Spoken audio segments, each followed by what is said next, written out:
Yes, hello guys. Ituturo ko sa inyo konting kaalaman lang. Andito na naman si Doc Beans from JB Maintenance. Sa Pilipinas po 'yan.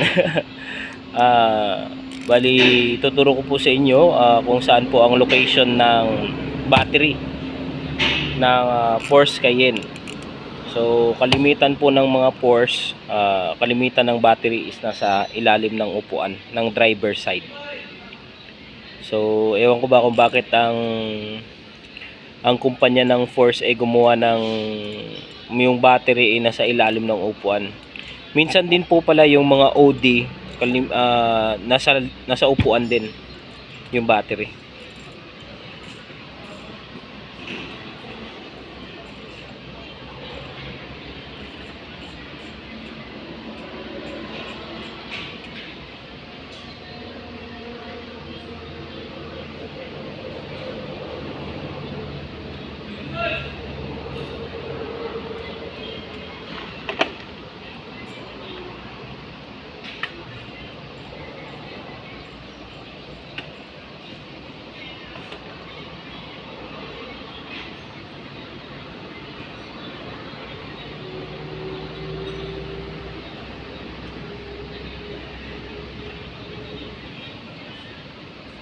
So, i-charge natin yung battery para magamit natin mamaya.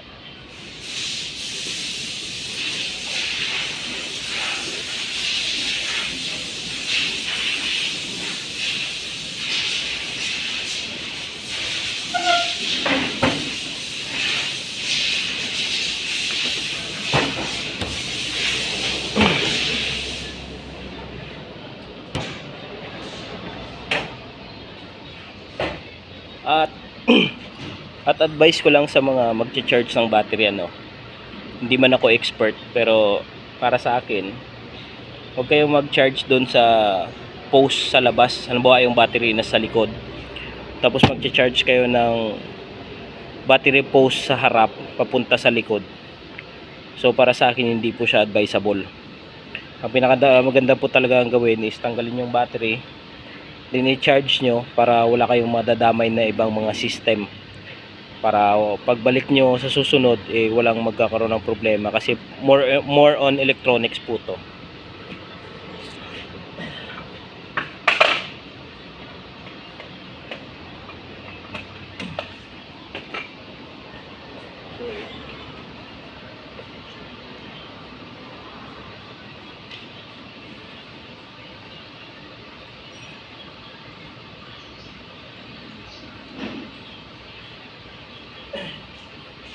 So, i-charge natin siya ng low for 30 minutes. I-charge natin ng 30 minutes sa low.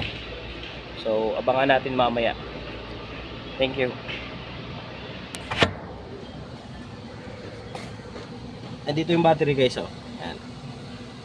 So, ang ginawa ko, tinaas ko itong upuan para masilip yung battery, tapos tinanggal ko yung terminal post, dalawa, para secure tayo. So pwede na tayo mag-charge, okay na yan.